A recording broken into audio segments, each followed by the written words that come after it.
मान्य सर्वोच्च न्यायालयाने ठरवले होते। त्याप्रमाणे खुलासेवार सुनावणीचा कार्यक्रम नेमून दिलेला होता। युक्तिवादाकरता ठराविक दिवस सुद्धा सर्व संबंधित पक्षकारांना नेमून दिलेले होते। ही सुनावणी सलगरित्या माननीय 5 न्यायाधीशांच्या खंडपीठापुढे होणार होती। या प्रकरणी महाराष्ट्र सरकारतर्फे 3 अंतरिम अर्ज दाखल करण्यात आले होते। थोडक्यात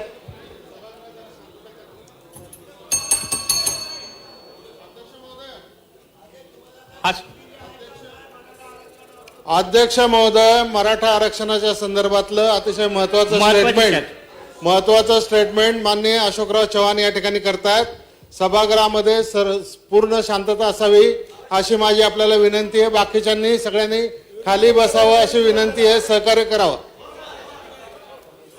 अध्यक्ष महोदय, या प्रकरणी महाराष्ट्र सरकारतर्फे 3 अंतरिम अर्ज दाखल करण्यात आले होते। थोडक्यात ते खालीलप्रमाणे आहेत। आरक्षणासंबंधी असलेले निरनिराळे प्रकरणे एकत्रित करून त्यांची सुनावणी एकत्रित व्हावी।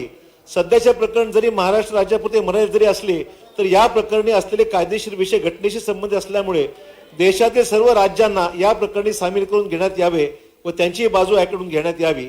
आणि इंदिरा साहनी प्रकरणी 9 न्यायाधीशांच्या खंडपीठाने दिलेल्या निर्णयाचा फेरविचार व्हावा व त्याकरिता हे प्रकरण मोठ्या खंडपीठाकडे वर्ग करण्यात यावे। दिनांक 8 मार्च 2021 रोजी प्रत्यक्षात सुरू होण्यापूर्वी महाराष्ट्र सरकारतर्फे वरील 3 अर्जाचा प्राधान्याने विचार व्हावा म्हणून आग्रही भूमिका सर्वोच्च न्यायालयात या प्रकरणाच्या चौकशीच्या वेळी घेण्यात आली। त्याला सर्व अपील करणाऱ्यांनी म्हणजे जे आरक्षणाच्या विरोधात त्यांनी कडाडून विरोध केला व त्या प्रकरणी सुनावणीच्या पूर्वीचा आदेशाप्रमाणे व्हावी असा आग्रह धरला। केंद्र सरकारतर्फे 2 मुद्दे मांडले गेले। त्याच्यामध्ये प्रामुख्याने सर्व राज्यांना स्वतंत्र नोटीस बजावून त्यांचे म्हणणे या कामी विचारात घेणे आवश्यक आहे असं सांगण्यात आलं। आणि त्याचबरोबर 102वी जी घटना दुरुस्ती झालेली आहे त्या घटनेच्या कलम 342 अन्वये कोणत्याही राज्य सरकारला अशा प्रकारे आरक्षण देता येणार नाही व असे आरक्षण सदर घटना दुरुस्तीनंतर म्हणजेच 15/8/2018 नंतर केवळ राष्ट्रपतींनाच म्हणजे केंद्र सरकारला देता येते अशा प्रकारचं विधान केंद्र सरकारने त्या ठिकाणी केलेलं आहे। अध्यक्ष महोदय, हा जो सगळ्यात महत्त्वाचा मुद्दा आहे तो यासाठी मी नमूद करत आहे की आपण या सभागृहामध्ये संविधानात जी काही मराठा आरक्षणाचा कायदा केला जो संमत झाला 29 नोव्हेंबर 2018 ला आणि राज्यपालांची अनुमती त्याला मिळाली 30 नोव्हेंबर 2018 ला आणि संविधान दुरुस्ती त्याच्या अगोदरच झाली। घटना दुरुस्ती झाली होती 102वी, ती त्याच्या अगोदर झालेली आहे म्हणजे 15/8/2018 लाच या ठिकाणी ही केंद्राने त्या ठिकाणी घटना दुरुस्ती केलेली आहे। पण प्रश्न असा निर्माण होतो की या घटना दुरुस्तीनंतर आपण कायदा या ठिकाणी या सभागृहात केला तो त्या कायद्यालाच सर्व केंद्र सरकारने आता त्या बाबतीमध्ये शंका उपस्थित केल्याचा एकंदरीत निर्वाळ यातून निर्माण होत झालेला आहे। आता तो प्रश्न आता सर्वोच्च न्यायालयात गेलेला असल्यामुळे तिथे आपण त्याची बाजू व्यवस्थित मांडू जाऊ। परंतु या सभागृहामध्ये जे काही निर्णय झाला त्या निर्णयाला केंद्र सरकारने आता वेगळी भूमिका घेतल्यामुळे प्रश्नचिन्ह अध्यक्ष महोदय निर्माण झालेला आहे। सर्व संबंधितांची युक्तिवाद ऐकल्यानंतर मान्य सर्वोच्च न्यायालयाने 2 गोष्टी मान्य करणारा आदेश मान्य सर्वोच्च न्यायालयाने निर्णय दिलेला आहे। देशातील सर्व राज्यांना या प्रकरणी म्हणणे मांडण्याकरता संधी दिलेली आहे। त्याकरता राज्य सरकारचा अंतरिम अर्ज क्रमांक 55/12/2021 नुसार देशातील सर्व राज्यांना नोटीस देण्यात आली आहे। इंदिरा साहनी प्रकरणी दिलेल्या निकालाचा फेरविचार होणे किंवा त्यातील विषय मोठ्या खंडपीठाकडे चौकशी करता वर्ग करणे आवश्यक आहे किंवा कसे याबाबत या प्रकरणी विचार करण्यात येईल।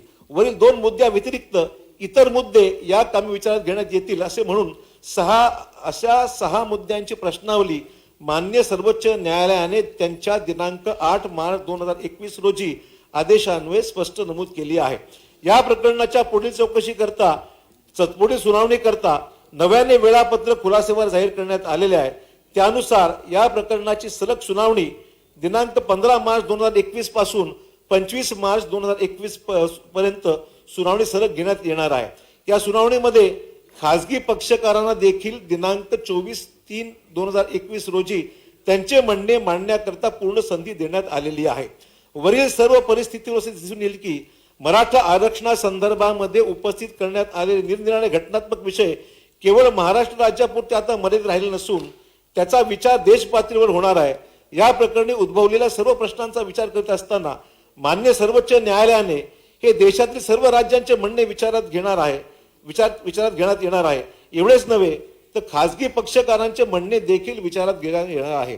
त्यामुळे मराठा आरक्षणाशी संबंधित असलेल्या सर्व संघटनांना त्यांचे म्हणणे सर्वोच्च न्यायालयात स्वतंत्रपणे मांडण्याची सुवर्ण संधी प्राप्त झालेली आहे.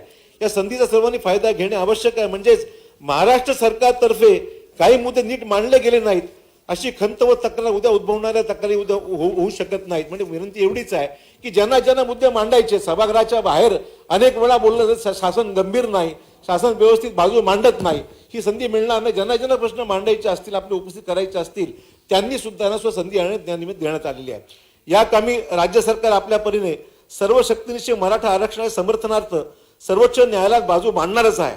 तथापि मागील वेळेस वकिलाविरुद्ध करण्यात आलेला आरोप पुन्हा करण्याकरता कोणते कारण आता शिल्लक राहिलेले नाही. इंदिरा साहनी प्रकरणी दिलेल्या 9 न्यायाधीशांच्या खंडपीठाच्या निर्णयाचा फेरविचार होण्याची शक्यता निर्माण झाल्यामुळे 50% आरक्षण देता येते किंवा नाही हा मुद्दा देखील आता हा चर्चेमध्ये त्या ठिकाणी सर्वोच्च न्यायालयात घेण्यात येणार आहे. सध्या सुमारे 11 राज्यांमध्ये आपल्या देशात 50%हून अधिक आरक्षण असल्यामुळे 10% इकॉनॉमिकल विकर सेक्शन म्हणजे EWS हे केंद्र सरकारने दिलं आरक्षण विचारात घेता आपल्या देशात सुमारे 28 राज्यांमध्ये 50%हून अधिक आरक्षण देण्यात येत असल्यामुळे अशी सर्व राज्ये आपली भूमिका त्या ठिकाणी त्यांना मांडावी लागेल आणि कदाचित महाराष्ट्र राज्याच्या मराठा आरक्षणाच्या भूमिकेला समर्थन त्यातून प्राप्त होऊ शकेल अशा प्रकारची अध्यक्ष मोदी अपेक्षा आहे. कागदपत्रे सभागृहाच्या पटलावर ठेवणे. निवेदनावरती चर्चा होत नाही, निवेदनावरती चर्चा होणार नाही. हा 47च्या खाली त्यांनी निवेदन दिलेलं आहे आणि निवेदनावरती मग पुढे चर्चा होत नाही. कागदपत्रे अध्यक्ष सभागृहाच्या महोदय, पटलावर ठेवणे. कामगार मंत्री.